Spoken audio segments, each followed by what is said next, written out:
Hello students, आज हम बात करेंगे विशेषताओं के बारे में और आधार के बारे में कि सामाजिक स्तरीकरण की विशेषताएं कौन कौन सी रही हैं और वो किन आधारों पर टिका हुआ है। सामाजिक स्तरीकरण के आधार कौन कौन से होते हैं। सबसे पहले हम बात करते हैं सामाजिक विशेषताओं के बारे में। ट्यूमिन जो थे उन्होंने सामाजिक स्तरीकरण की 5 विशेषताएं बताई हैं। फर्स्ट है सामाजिक स्तरीकरण की प्रकृति सामाजिक होती है। मतलब सामाजिक स्तरीकरण जो है वो कुछ व्यक्तियों तक ही सीमित नहीं होता है बल्कि पूरे समाज में फैला हुआ होता है। समाज में हम रहते हैं तो समाज की जितनी भी एक्टिविटीज़ होती है, जितनी भी क्रियाएं होती है, उनका प्रभाव हम पे पड़ता है। इसलिए सामाजिक स्तरीकरण जो है वो भी कुछ लोगों तक ही सीमित नहीं होता है बल्कि पूरे समाज में इसका प्रभाव पड़ता है और ये हर जगह फैला हुआ होता है। समाज के जितने भी लोग होते हैं वो समान मूल्य और व्यवहार प्रतिमान उन सबको स्वीकार करते हैं, उनको एक्सेप्ट करते हैं। और सामाजिक स्तरीकरण जो होता है वो आयु, लिंग और यौन भेद के आधार पे नहीं बल्कि क्या होता है, समाज में व्यक्तियों को प्राप्त विभिन्न जो पद होते हैं, जो परिस्थिति होती है, उनके आधार पे उसको देखा जाता है। समाजीकरण के द्वारा क्या होता है, व्यक्ति सामाजिक मानदंडों को सीखता है और अचेतन रूप से स्तरीकरण को क्या करता है, एक्सेप्ट करता है, स्वीकार करता है। सामाजिक संस्थाएं जो होती हैं जैसे धर्म, शिक्षा, परिवार, विवाह, राजनीति, ये सब और इनके द्वारा भी समाज में स्तरीकरण उत्पन्न होता है। सेकंड विशेषता की अगर हम बात करें तो हम देखते हैं कि सामाजिक स्तरीकरण पुरातन है, मतलब पुराने टाइम से ही समाज में फैला हुआ है। ऐसा नहीं है कि अभी वो हमें देखने को मिलता है। स्तरीकरण समाज में बहुत पुराने टाइम से है और प्राचीन टाइम में, पुराना जो टाइम था, आदिकाल जो था, उसमें आयु, लिंग, शारीरिक शक्ति जो होती है, जन्म है, प्रदत्त गुण है, उनके आधार पे इसको देखा जाता है। और वर्तमान में इसको किस तरीके से अभी जो समाज में व्यवस्थाएं हैं उनमें इसको कैसे देखा जाता है, अर्जित गुणों के आधार पे देखा जाता है। मीन्स अर्जित जो गुण होते हैं, हमारी जो क्वालिटीज़ होती है, उनको ज़्यादा इंपॉर्टेंस दी जाती है। मार्क्स जो थे उनकी मान्यता थी कि जो युग है वो दो समाज में क्या है, 2 वर्गों में बटा हुआ है। चाहे पुराना युग था चाहे अभी का टाइम है, वो सब समाज में 2 वर्गों में बटे हुए हैं। मतलब एक तो श्रमिक वर्ग और दूसरा पूंजीपति वर्ग। उन्होंने ये एक्सप्लेन किया था और यह बहुत अच्छी तरीके से जानते भी हैं। इस प्रकार जो वर्गीकरण होता है, जो वर्ग स्तरीकरण होता है, उसमें समाज हमेशा ऐसा ही रहता है, हमेशा ये समाज में विद्यमान रहते हैं। नेक्स्ट हम अगर अब बात करते हैं तो सामाजिक स्तरीकरण के बारे में देखते हैं कि सामाजिक स्तरीकरण प्रत्येक समाज में पाया जाता है। कोई भी ऐसा समाज नहीं है जिसमें हमको स्ट्रैटिफिकेशन देखने को नहीं मिलता है। पुराने टाइम से लेकर आज तक कोई भी ऐसा समाज नहीं होगा जहाँ स्तरीकरण जो है उसकी स्थिति हमको देखने को न मिली हो। इसके आधार और स्वरूप जो है उनमें डिफरेंसेस देखने को मिल सकते हैं कि पुराने टाइम में इसका आधार कुछ और था, उसका स्वरूप कुछ और था। अब वर्तमान में ये अलग बेसिस पे टिका हुआ है, इसके फॉर्म्स जो है वो अलग अलग हो गए हैं, लेकिन सामाजिक स्तरीकरण होता तो है। बोटोमर कहते हैं कि समाजों का वर्गों या स्तरों में विभाजन जिससे प्रतिष्ठा एवं शक्ति का सोपान बनता है, सामाजिक संरचना का एक सार्वभौमिक तत्व होता है।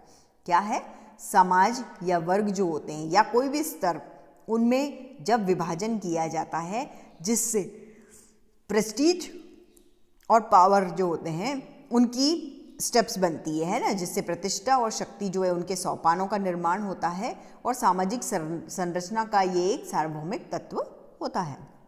नाउ नेक्स्ट अगर हम बात करते हैं सामाजिक स्तरीकरण के विभिन्न स्वरूप होते हैं, ये उसकी एक विशेषताएं हैं कि वर्ल्ड में कोई भी समाज होगा, कोई भी काल होगा, उन सब में सामाजिक स्तरीकरण का समान स्वरूप नहीं होता है ना। देश और जो काल होता है, जो टाइम पीरियड होता है, उसके अनुसार इसके बहुत सारे फॉर्म्स, बहुत सारे वैरायटीज़ हमको देखने को मिलती है। अति प्राचीन काल में सामाजिक स्तरीकरण का जो आधार था वो क्या था, या तो आयु में डिफरेंसेस थे, है ना, या यौन भेद किया जाता था, लिंग के आधार पे परिवर्तन थे, शारीरिक शक्ति के आधार पे परिवर्तित था ये, है ना।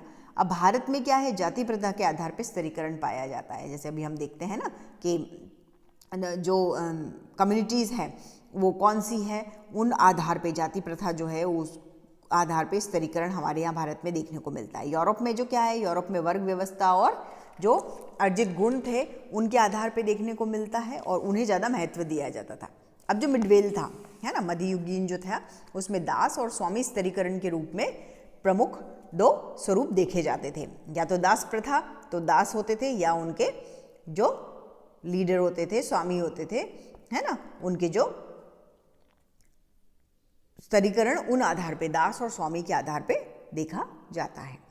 अफ्रीकन्स और अमेरिकन्स में प्रजाति जो है उसके आधार पे भेदभाव था और ये बहुत टाइम तक इनमें व्याप्त था, चला हुआ था। इस तरीके से हम देखते हैं कि सभी समाजों में स्तरीकरण का प्रचलन जो है वो कुछ ऐसे सामान्य नियमों पे नहीं होता है, बल्कि स्थान, परिस्थिति और संस्कृति द्वारा उसको चलाया जाता है। ओके, और लास्ट इसमें हम देखते हैं कि सामाजिक स्तरीकरण जो है वो परिणामिक होता है।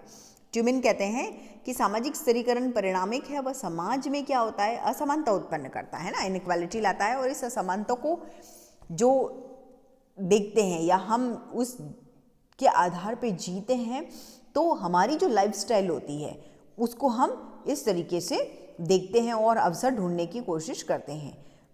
कोई भी व्यक्ति होते हैं वो जीवन जीने के अपॉर्चुनिटीज़ ढूंढते हैं, अवसर ढूंढते हैं, और शालीय स्तरीकरण के स्वरूप के आधार पे वो क्या होते हैं, अलग अलग होते हैं।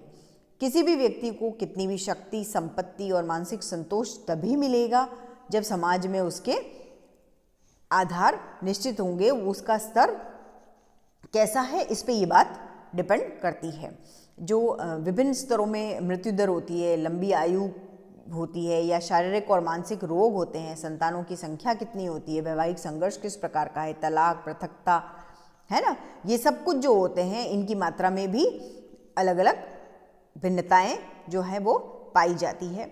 और एक व्यक्ति किस प्रकार के माहौल में रहता है ना, उसका पड़ोस कैसा है, वो अपने गुण बढ़ाने के लिए क्या काम करता है ना, वो माता पिता से और उसके परिवार के जो लोग हैं उनसे उनका रिलेशन कैसा है, वो अपना हास्य विनोद वगैरह करने के लिए, मीन्स अपना मनोरंजन करने के लिए कौन से सोर्सेस को यूटिलाइज करता है, साधनों को अपनाता है ना, किस प्रकार की उसकी शिक्षा का स्तर है, कौन सी ऐसी बुक्स वगैरह है, वो जीवनियाँ पढ़ना पसंद करता है, या वो हास्य व्यंग्य की पुस्तकें पढ़ना पसंद करता है, या कविताएं पढ़ना पसंद करता है। इन सब पे सामाजिक स्तर जो होता है वो डिपेंड करता है। ये सब चीज़ें किस पे, सामाजिक, उसका सामाजिक स्तर कैसा है उस पर डिपेंड करती है कि व्यक्ति का सामाजिक स्तर कैसा है। अगर उसका शिक्षा का स्तर उच्च होगा, अगर उसका अपने माता पिता से संबंध अच्छा होगा, आस पड़ोसी से उसका संबंध अच्छा होगा, वो मनोरंजन के लिए प्रेरक जीवनियाँ पढ़ता होगा, वो मोटिवेशनल स्पीच वगैरह सुनता होगा, या वो जो सक्सेसफुल लोग हैं उनकी जीवनियों को पढ़ के प्रेरणा लेता होगा, तो उसका जीवन, उसका सामाजिक स्तर जो है वो उच्च होगा, है ना, ठीक है। और प्रत्येक स्तर पे जीवन में हमको अपॉर्चुनिटीज़ मिलती है, हमारी जो जीवन शैली है उसमें अलग अलग हमको स्थितियाँ देखने को मिलती है। तो ये सब कुछ किस पे डिपेंड करता है कि व्यक्ति क्या चीज़ एक्सेप्ट करता है, ठीक है। तो अगर ट्यूमिन की माने हम और ये 5 विशेषताएं देखें, तो इनके आधार पे ये कहा जा सकता है कि समाज में स्तरीकरण जो है उसका जो स्टडी है वो बहुत इम्पॉर्टेंट है और उसको महत्व देना चाहिए। ओके, अब यहाँ पे कुछ 2-3 एक्स्ट्रा लिखे हुए हैं कि समूह में विभाजन होता है, फिर कहा गया है कि प्रतिफल का असमान वितरण होता है। ये सब कुछ जो थे ये इन्हीं 5 पॉइंट्स के अंदर इंक्लूड हो चुके हैं, इन्होंने थोड़े ज़्यादा पॉइंट्स बता दिए हैं। ओके, नाउ अब हम बात करते हैं कि सामाजिक स्तरीकरण के जो आधार हैं वो कौन कौन से होते हैं, ठीक है। तो जो स्तरीकरण है वो हर समाज में देखने को मिलता है, ये तो हमने देखा ही है ना, लेकिन उसका आधार जो है वो समान नहीं होता है, आधार जो है वो इक्वल नहीं होते हैं। फिर भी कुछ ऐसे सोशियोलॉजिस्ट हैं जिन्होंने इसके आधार बताए हैं, मतलब पार्सन्स जो है उन्होंने कहा है कि व्यक्ति की परिस्थिति निर्धारित करने वाले 6 कारक होते हैं, है ना, 6 फैक्टर्स ऐसे हैं जिन पर स्तरीकरण निर्भर करता है। मतलब नातेदारी समूह की सदस्यता होगी, व्यक्तिगत विशेषताएं होगी, अर्जित उपलब्धियां होगी, है ना, उपलब्धियां होगी, फिर सत्ता होगी, शक्ति होगी, द्रव्यजात होगा। सोरोकिन और वेबर ने कहा है कि आर्थिक, राजनीतिक और व्यावसायिक रूप से स्तरीकरण को देखना चाहिए, ये उसके आधार होने चाहिए। लेकिन कार्ल मार्क्स ने क्या कहा है कि केवल आर्थिक आधार ही इम्पॉर्टेंट होते हैं। इस आधार पे समाज को 2 वर्गों में, है ना, उन्होंने पहले भी बताया कि पूंजीपति और श्रमिक वर्ग में इसको बांटा जाना चाहिए और ये उसके अध्ययन के आधार होते हैं। स्तरीकरण के जो आधार हैं, इन सब के डेफिनेशंस जो है, इन सब ने जो एक्सप्लेनेशन दिया है उस आधार पे हम इनको 2 रूपों में डिवाइड कर सकते हैं। फर्स्ट हम देख सकते हैं बायोलॉजिकल बेसिस मीन्स प्राणी शास्त्रीय आधार, और दूसरा हम देख सकते हैं सोशो कल्चरल बेसिस मीन्स सामाजिक सांस्कृतिक आधार, और इनके अंदर फिर हम सब पॉइंट्स देखेंगे। पहला हम देखते हैं प्राणी शास्त्रीय आधार मीन्स बायोलॉजिकल बेसिस, है ना, कि समाज में व्यक्ति और समूह जो होते हैं उनकी उपलब्धता और निम्नता का निर्धारण कैसे प्राणी शास्त्रीय आधारों पे किया जाता है। और प्रमुख प्राणी शास्त्रीय आधारों को अगर हम देखें तो उसमें हम देखते हैं लिंग, आयु, प्रजाति, जन्म, है ना, शारीरिक और बौद्धिक कुशलता, संपत्ति, व्यवसाय, इस तरीके के ये होते हैं। फर्स्ट अगर हम बात करें लिंग की, तो लिंग के आधार पे स्त्री और पुरुषों के रूप में समाज का स्तरीकरण बहुत पुराने टाइम से चला आ रहा है। सभी समाजों में पुरुषों की स्थिति स्त्रियों से ऊंची रही है। कोई भी समाज होता है, कोई भी सोसाइटी है, उसमें जो मेल होते हैं, मेल पर्सन जो है ना, पुरुष जो होते हैं, उनको ऊंचा दर्जा मिलता है। कोई कोई ऐसी पोजीशंस है, ऐसे पद है जो केवल पुरुषों के लिए ही होते हैं, है ना। जैसे पुराने टाइम में ऐसा था, अब तो ऐसा नहीं है कि आर्मी में लेडीज़ नहीं जा सकती, लेकिन पुराने टाइम में सेना जो है उसमें स्त्रियों को नहीं जाने दिया जाता था, है ना। फिर परंपरा ये थी कि उसके अनुसार अमेरिका का राष्ट्रपति जो है वो पुरुष ही होता था, लेकिन अब ऐसे कोई भी अड़चने नहीं हैं। ये जो संवैधानिक रूप से ऐसी अब वर्तमान में कोई भी अड़चन देखने को नहीं मिलती है। सेकंड बात करते हैं आयु की, कि प्रत्येक समाज में बहुत सारे पद होते हैं जो एक निश्चित आयु के व्यक्तियों को ही दिए जाते हैं। आयु के आधार पे समाज में 4 स्तर होते हैं जो आप बहुत अच्छी तरह से पढ़ चुके हैं पहले भी, कि एक तो शिशु होता है, किशोर होता है, प्रौढ़ होता है और वृद्ध होते हैं। महत्वपूर्ण बात यह है कि बड़ी आयु के लोगों को ही पद प्रदान किए जाते हैं। अब जैसे भारत की बात करें हम, तो भारत में परिवार, जाति और ग्राम पंचायत के मुखिया जो होते हैं वो बहुत एजेड जो व्यक्ति होते हैं, वयोवृद्ध जो व्यक्ति होते हैं, उन्हीं को वो पद दिया जाता है। ये माना जाता है कि आयु और अनुभव जो है ना, हमारी एज जो होती है और हमारा एक्सपीरियंस जो होता है उनका बहुत अच्छा रिलेशन होता है ना। तो इस संबंध में हम देखते हैं कि आयु और पद जो है उनका बहुत घनिष्ठ संबंध होता है, इसलिए वयोवृद्ध जो व्यक्ति होते हैं उनको पोजीशन दी जाती है, ठीक है।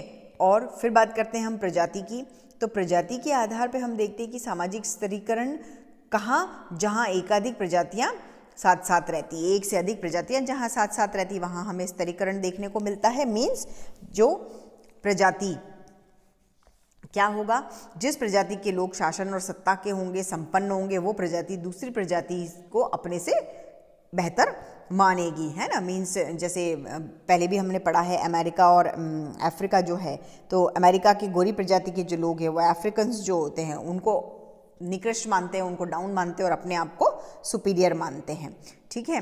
फिर बात करते हैं हम जन्म की, कि हमारा जो जन्म होता है, जब भी जन्म है तो वो सामाजिक स्तरीकरण अपने आप उत्पन्न हो जाता है। मीन्स लोग अगर बहुत अच्छे कुल में जन्म लेते हैं, अच्छे वंश में जन्म लेते हैं, अच्छी जाति में जन्म लेते हैं, तो वो वैसे ही अपने आप को श्रेष्ठ मानने लगते हैं, अपने को सुपीरियर समझने लगते हैं। फिर हम बात करते हैं शारीरिक और बौद्धिक कुशलता की, कि सामाजिककरण जो होता है वो इस आधार पे भी होता है कि अभी जो वर्तमान का जो हमारा टाइम है उसमें व्यक्ति की परिस्थिति और स्तर जो है उसका निर्धारण कैसे किया जाएगा, उसकी शारीरिक कुशलता के आधार पे, उसकी मानसिक कुशलता के आधार पे। मीन्स वो मेंटली कितना कैपेबल है, वो फिजिकली कितना कैपेबल है, उसकी कैपेबिलिटी क्या है, योग्यता क्या है, उसकी कैपेसिटी क्या है, मीन्स उसकी क्षमता क्या है, उस आधार पे व्यक्ति को देखा जाता है। जो लोग एबनॉर्मल होते हैं या अनकेपेबल होते हैं या लेज़ी होते हैं, आलसी होते हैं, है ना, उनको क्या है, निकृष्ट माना जाता है और उनका स्तर जो है वो बुद्धिमान और परिश्रमी जो होते हैं उनके कंपैरिजन में डाउन ही माना जाता है। ओके, फिर बात करते हैं हम कि सामाजिक, अभी ये तो बात की थी हमने किसकी, प्राणी शास्त्रीय आधारों की, तो इसके अंदर हमने 5 पॉइंट देखे। अब हम बात करते हैं सोशो कल्चरल बेसिस की, मीन्स सामाजिक सांस्कृतिक आधारों की।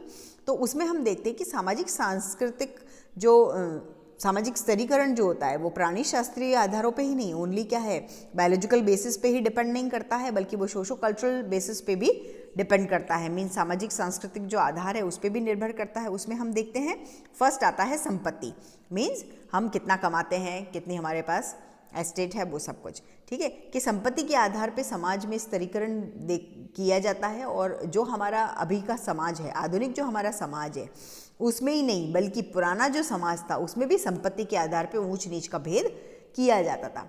समाज में वो लोग ऊंचे माने जाते हैं जिनके पास बहुत संपत्ति होती है, जो लग्जरियस लाइफ जीते हैं, उनके पास प्रॉपर सुख सुविधाएं होती है, सभी वस्तुएं खरीदने की उनकी कैपेसिटी होती है ना, उनको क्या है, केपेबल और ऊंचा माना जाता है। इसके अपोजिट अगर हम देखें तो जो गरीब लोग होते हैं या जिनके पास पैसा नहीं होता और जिनकी स्थिति निम्न होती है, उनको डाउन माना जाता है। मतलब संपत्ति के घटने और बढ़ने के साथ साथ समाज में व्यक्ति का स्तर घटता और बढ़ता है। जैसे जैसे संपत्ति घटेगी वैसे वैसे स्तर घटेगा, जैसे जैसे संपत्ति में डेवलपमेंट होगा, व्यक्ति डेवलप होगा, उसकी संपत्ति बढ़ेगी, वैसे वैसे उसका स्तर भी बढ़ता जाएगा। नेक्स्ट हम बात करते हैं व्यवसाय की, कि व्यवसाय जो होता है, बिजनेस जो होता है, वो भी सामाजिक स्तरीकरण का एक प्रमुख आधार माना जाता है। मतलब अगर हम बात करें कि समाज में कुछ ऐसे व्यवसायी हैं, जो कुछ ऐसे ऑक्यूपेशन है, कुछ ऐसे व्यवसाय हैं जो सम्मानजनक माने जाते हैं, और कुछ ऐसे होते हैं जो बिल्कुल निकृष्ट माने जाते हैं। जैसे डॉक्टर्स होते हैं, इंजीनियर्स होते हैं, टीचर्स हैं, है ना, लेक्चरर्स वगैरह होते हैं। ये सब जो हैं, कोई भी एडमिनिस्ट्रेटिव जिसकी पोजीशन होती है ना, ये सब व्यवसाय जो है ये बहुत सम्मानजनक और रेप्यूटेड माने जाते हैं। और इसके विपरीत कोई जो बार्बर होता है, बाल काटने वाले होते हैं, या चमड़े का काम करते हैं, है ना, या जो कपड़े धोने का काम करते हैं, ऐसे लोग जो होते हैं उनके पेशे को क्या माना जाता है, निकृष्ट माना जाता है। तो इन पेशों को करने वाले की स्थिति क्या है, ऊंची नहीं होती है, बल्कि जो प्रशासक होते हैं, इंजीनियर होते हैं, है ना, इन सब की जो स्थिति है वो सामाजिक संस्तरण जो होता है वो भी उनका ऊंचा होता है। ठीक है, फिर हम बात करते हैं धार्मिक ज्ञान की, कि धर्म जो होता है, धर्म प्रधान समाज जो होता है, वो भी स्तरीकरण को क्रिएट करता है, उत्पन्न करता है। जो लोग धार्मिक कर्मकांडों में लिप्त रहते हैं, धार्मिक उपदेश देते हैं, धर्म का अध्ययन करते हैं, धार्मिक बातें करते हैं, वो सामान्य लोगों से ऊंचे समझे जाते हैं, है ना। भारत में जो है हम देखते हैं कि जो पुजारी वगैरह होते हैं, जो धार्मिक गुरु होते हैं, साधु संत होते हैं, ब्राह्मण जो है, उनकी सामाजिक स्थिति जो होती है वो अलग होती है। उनके धार्मिक ज्ञान और धर्म से संबंधित उनका जो नॉलेज है उस आधार पे उनको ऊंची पोजीशन मिलती है। नेक्स्ट हम देखते हैं कि राजनीतिक शक्ति जब होती है, वो एक आधार होता है सामाजिक स्तरीकरण का, कि सत्ता और अधिकार जो होते हैं उनके आधार पे भी समाज में संस्तरण देखने को हमको मिलता है। जिन लोगों के पास सैनिक शक्ति, सत्ता और शासन होती है, उन्हीं के पास शासन की बागडोर होती है। मतलब जिनके पास पावर होता है, जो पावरफुल पर्सन है, वो क्या करेगा, रूल करेगा, शासन करेगा, और उसी के पास सामाजिक सत्ता होगी और उसी का सामाजिक स्तर जो है वो ऊंचा होगा। ठीक है, तो ये जो बेसिस थे उनके आधार पे सी राइट मिल्स थे, उन्होंने ये कहा कि स्तरीकरण के लिए शक्ति को महत्वपूर्ण माना जाता है। आर्थिक दृष्टि से संपन्न जो व्यक्ति होते हैं, सेना के उच्च अधिकारी जो होते हैं, उनसे अपने संबंध कायम किए जा सकते हैं और समाज में आर्थिक, राजनीतिक और सामाजिक दृष्टि से प्रभावशाली ऐसे लोग बन जाते हैं। लेकिन दूसरी ओर अगर हम देखें कि जो लोग आर्थिक, राजनीतिक और जिनका सामाजिक प्रभाव जो होता है वो कम होता है, उनको समाज में स्तरीकरण की स्थिति से गुजरना पड़ता है। उनको क्या करना पड़ता है, उनको ऐसी भिन्नताएं देखनी पड़ती है और उन्हें लाइफ में, समाज में हर जगह स्ट्रगल करना पड़ता है। तो आज हमने देखा है कि सामाजिक स्तरीकरण जो होता है वो दो आधारों पे टिका हुआ होता है। फर्स्ट है बायोलॉजिकल बेसिस और सेकंड है सोशो कल्चरल बेसिस, और उनके अंदर हमने सब पॉइंट्स देखे। हमने सामाजिक स्तरीकरण की विशेषताएं और उसके आधारों के बारे में आज बात की है। नेक्स्ट लेक्चर में हम सामाजिक स्तरीकरण के स्वरूप जो होते हैं, उनके प्रकार जो होते हैं, means forms of social stratification क्या होते हैं, वो देखेंगे। Okay, thank you.